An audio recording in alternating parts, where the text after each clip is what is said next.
This game is good. This game is very good, and it's as good as it is simple. Released in 1994 for the Super Nintendo, this side-scrolling beat-em-up appeals to the Power Ranger fanatic deep inside every one of us.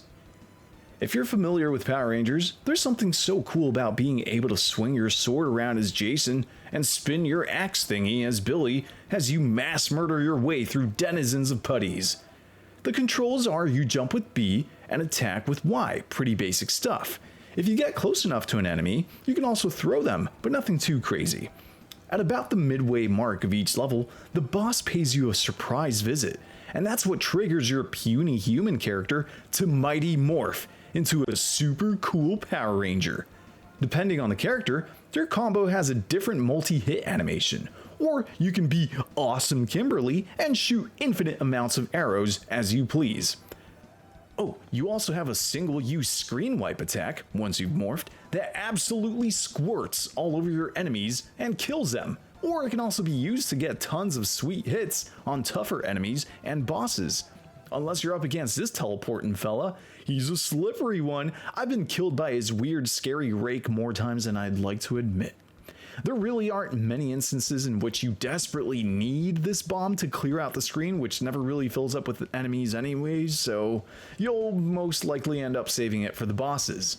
There's an elevator segment, and you know how much I like me a good elevator segment in my beat-em-ups, no matter how ass they may be. But I said this game is good. The combat is basic, but satisfying, and it's got fun beat-em-up tropes sprinkled throughout. Levels are varied but don't deviate much from the core linear formula.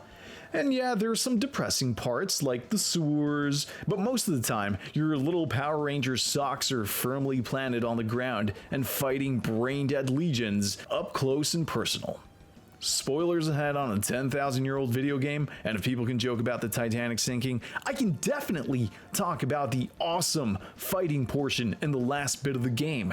You morph into the legendary Megazord and take on a deep-fried chicken xenomorph, followed by an epic bout in the finale on the moon versus Mecha Mallow Aladdin robot thing.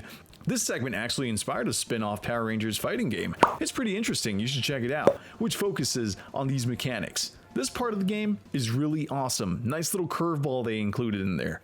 All in all, a single playthrough of Power Rangers SNES will take you under an hour, but within that hour, you'll find plenty of simple fun and a fundamentally sound beat-em-up. The game is overall a nice distraction. There's a password feature that uses the same codes no matter what, so you can jump back into any level in case you have a 24-hour-long diarrhea episode and you don't want your precious NES catching fire or something, or maybe you need to go somewhere that's more important than the last stage of the game. I give this game an 8 out of 10, with nostalgia being the driving factor, but it's also straight up pretty neat. Okay, bye.